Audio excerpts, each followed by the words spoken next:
suka, burger, shampoo, toothpaste, toothbrush, noodles, yun lang. Pagbayad mo aking nakita, isang dalagang nakadungaw sa bintana. Tulala ako, laglag ang puso ko, nalaglag din ang suka. Burger! Ay! Basura niyo! Ikaw! Matuto nga kayo maglinis ng mga basura niyo. Itong mga to, puro cellphone. Itong mga batang to, nakikita niyo ng mga basura, hindi niyo pa tinatapon, puro laro. Umagang kay chismis? Tingnan mo yung mga kalat na sa harapan lang nila. Chismisan ng chismisan, pero paglilinis di nila nagawa. Chismis gusto, linis ayaw. Hay nako! Nakakainis tong mga to! Nay, pasok na ako. Bye! Ingat! Siyam ang naitalang nasawi sa Masbate matapos ng pananalasa ng bagyong Opo. Mahigit 200 Libo-libong individual at flood control pamamayan projects ang sa inspeksyon ng Jesse AFP at Cruzan PNP gives us a- ang nadiskubring pawang mga ghost project. Ayon sa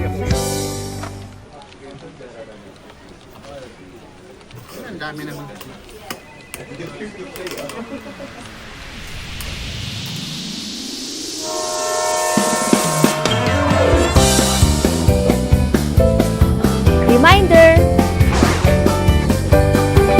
Galing itapon ang inyong mga basura sa tamang lagayan. Panatilihing malinis ang ating paligid.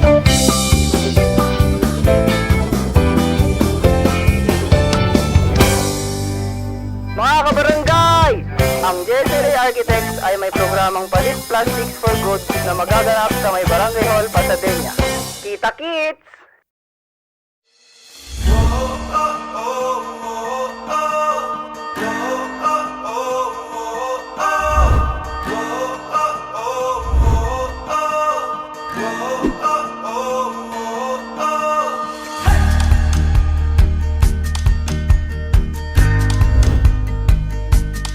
We would like you to take for this Ring Up Trade Transport Kit, Palit Kalakal Panalo sa grocery program po ninyo.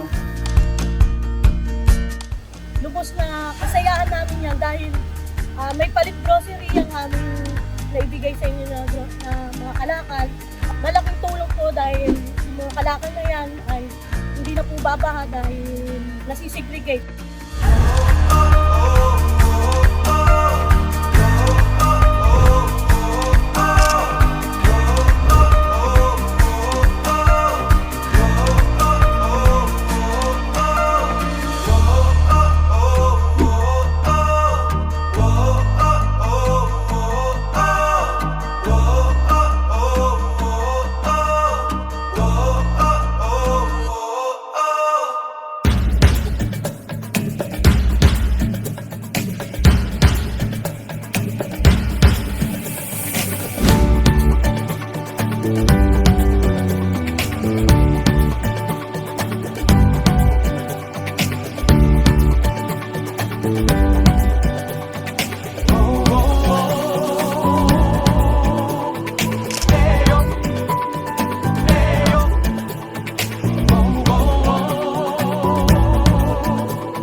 Siyempre po, maraming nakapakinabang po sa pakalat-kalat na bote. Siyempre, may pinulot mo at may kapalit ng pangkain.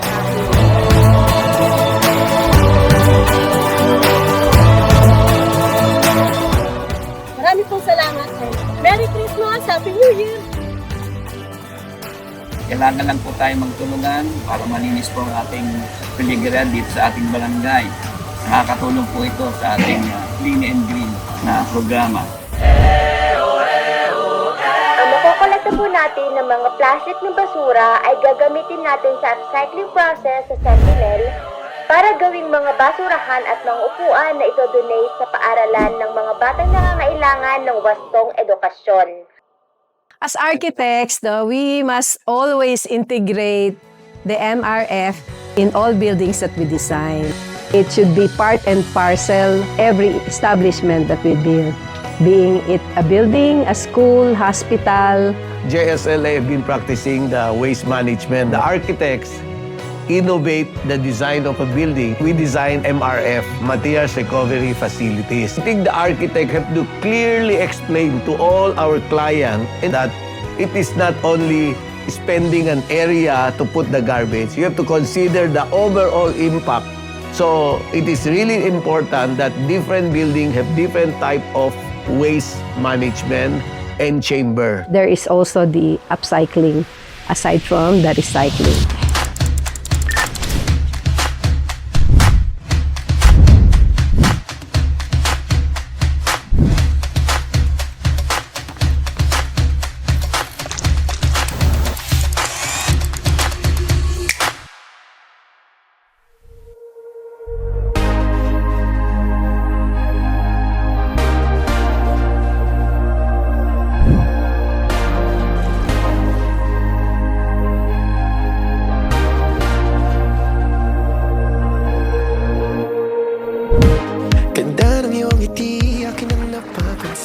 Only Plastic na mother company namin, start yan 65 years ago.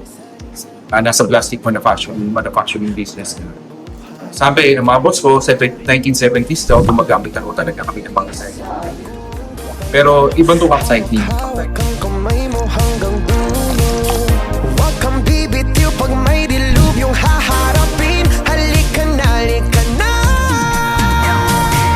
Sundan mo lamang ang aking habang papalayo sa ating naumpisahan. Lalakbayin natin sarili nating kalawakan. Halika na, halika na.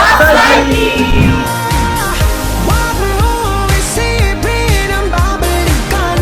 Dito'y paranaw ng kagandahan.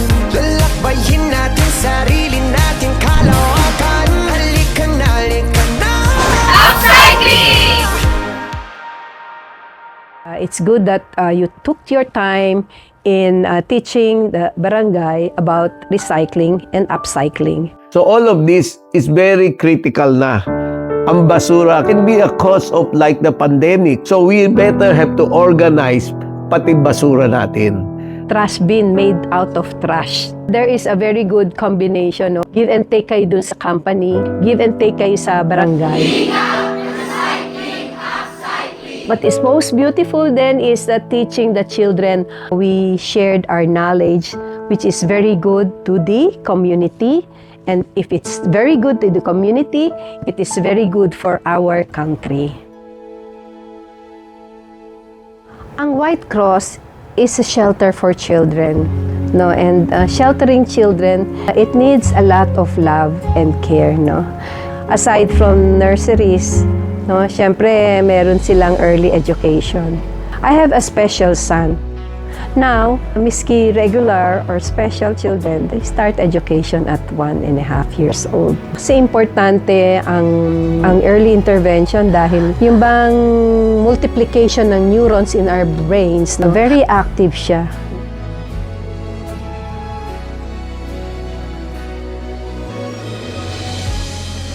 Itong idodonate namin is galing talaga siya sa basura na nakolekta namin. Kaya may nakasulat po doon sa basurahan na basurahan gawa sa basura. Galing ito lahat sa recycled plastic. Ganon din sa mga chairs natin. Galing din yan sa mga basurang na kolekta namin. We only have one Mother Earth that we really have to take care of. How to take care of Mother Earth is throwing our waste in its proper place. Not the streets, not the rivers, but our waste cans that has segregation. Thank you po. Malaking tulong po ito sa aming mga bata.